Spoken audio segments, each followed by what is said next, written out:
Hello! Bon, t'es stressé, t'es débordé, t'es épuisé, t'inquiète, dans cette vidéo, je vais te partager 5 stratégies pour t'aider à gérer sans t'épuiser. Et surtout, reste bien avec moi jusqu'à la fin. Allez, c'est parti! Alors, le stop minute, ça va être ton nouveau réflexe. À chaque fois que tu te sens débordé, pendant 1 minute, tu t'arrêtes. Donc, stop minute. Tu prends une grande inspiration et tu te poses les 3 questions suivantes. Est-ce que je peux reporter? C'est-à-dire si c'est pas urgent, vital, archi important dans la minute même, dans les 10 minutes ou même dans la journée, bah, tu vas reporter. Est-ce que tu peux simplifier? Parce que des fois on se complique la vie alors qu'on peut faire les choses beaucoup plus facilement. Et sinon, est-ce que je peux supprimer? Si vraiment ça sert à rien, c'est inutile, tu supprimes. Donc en fait, tu vas vraiment te poser ces 3 questions parce que oublie pas que là en ce moment tu es débordé, que tu n'en peux plus. Donc si sur le moment en fait tu peux t'en sortir avec ces 3 questions là, ben en fait tu vas adapter et surtout tu vas voir que ça va te faire gagner une énergie de fou et ça va t'éviter beaucoup de surcharge mentale. Ah et au fait, si ce n'est pas déjà fait, je t'invite à me rejoindre sur Instagram. J'ai fait un énorme tri dans mes abonnés. Comme je te dis toujours, mieux vaut la qualité que la quantité. J'ai supprimé plus de 600 personnes. Donc voilà, moi je veux vraiment des gens, on va dire, intéressants, qualifiés, etc. Donc en tout cas, si mon contenu sur YouTube te plaît, rejoins-moi aussi sur Insta parce que là-bas, je suis beaucoup plus active. Voilà. Bon, stratégie numéro 2. Remplace tes to-do list par des focus list. Je conseille fortement de ne jamais avoir en fait plus de 3 tâches principales. Donc voilà, la mission on va dire du jour, une autre tâche en support, voilà que tu vas pouvoir faire qui est aussi importante pour toi pour avancer, et ensuite de te prioriser, de te caler un moment personnel, un moment de bien-être pour toi, que ce soit de la lecture, que ce soit un moment de sport, voilà, quelque chose vraiment qui va te faire du bien à toi et quelque chose en fait qui est centré voilà sur ta personne, parce que c'est important de faire des choses qui vont te faire avancer, d'être dans l'action et tout, mais aussi c'est important justement que tu prennes soin de ta santé physique et mentale.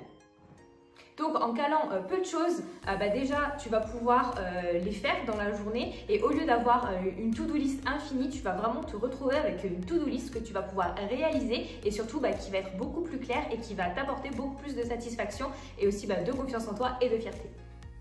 Ensuite, troisième stratégie, c'est d'utiliser des moments d'ancrage. C'est-à-dire que plutôt que de vouloir faire, tu sais, tout de façon linéaire dans ta journée, utilise des points d'ancrage. Par exemple, le matin, quand tu bois ton thé, ton café, que tu prends ton petit-déj ou que tu t'accordes un moment pour toi, voilà, profites-en justement pour visualiser ta journée, pour avoir le plan de ta journée en tête, par exemple. Ensuite, à midi, prends du temps pour toi, utilise ce moment comme un peu un reset, tu vois, un reset mental. Et ensuite, par exemple, le soir, quand tu prends ta douche, quand tu termines ta journée, quand tu fais ta skincare, utilise en fait ce moment-là pour faire un petit bilan, voir comment s'est passée ta journée et crée en fait des petits rituels qui vont te permettre en fait de t'ancrer justement et de pouvoir, tu vois, créer du rythme, de la stabilité et aussi beaucoup plus de clarté sur le long terme.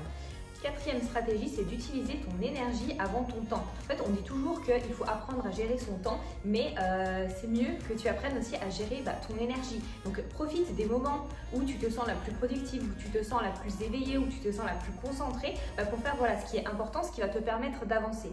Et les moments où tu es un peu plus fatigué, où tu as moins d'énergie, tu es moins concentré, tu les utilises pour faire des choses qui te prennent moins d'énergie, tu vois, des moments peut-être un peu plus créatifs, des moments pour toi, pour lire, juste pour te relaxer, pour te reposer. En fait, joue plutôt avec ton énergie plutôt qu'avec ton temps. C'est sûr que quand tu es débordé, que tu es dépassé, que tu as une to-do list jusque-là, que tu as une charge mentale qui fait exploser le cerveau, en fait, tu veux tout optimiser. Mais en fait, la clé, c'est justement d'arrêter de faire ça, d'arrêter de tout optimiser. Parce qu'en fait, faire moins, c'est aussi faire mieux. Déjà, tu te sentiras beaucoup mieux psychologiquement, tu auras moins de charge mentale, tu te sentiras moins prise par tout ce que tu as à faire et tu te sentiras déjà beaucoup moins stressé, tu seras beaucoup plus relaxé, ça ira beaucoup mieux. Donc en fait, au lieu d'optimiser chaque minute, prends du temps en fait pour faire vraiment ce qui est important, en fait, ce qui compte, et puis le reste en fait ça attendra. Le reste, voilà, tout ce qui n'est pas urgent à la minute ou urgent à la semaine, tu les feras quand ça ira mieux. Parce que tu n'as pas forcément besoin d'un autre outil d'organisation, de t'organiser différemment, de faire des dingueries voilà, avec des planeurs, des to-do list, des machins. En fait, écoute-toi vraiment en fait, et c'est ça qui va faire toute la différence. Et voilà, c'était mes 5 stratégies ultra simples à mettre en place pour justement ne plus subir tes journées, pour alléger ta charge mentale et te sentir beaucoup moins débordé, beaucoup moins stressé. Comme d'habitude, si ce n'est pas déjà fait, je t'invite à t'abonner, à me laisser un petit pouce bleu, à me rejoindre sur mon compte Insta, je te le remets juste ici. Et dis-moi en commentaire, toi, ce que tu vas mettre en place justement pour te sentir mieux au quotidien, pour te sentir moins stressé, moins débordé.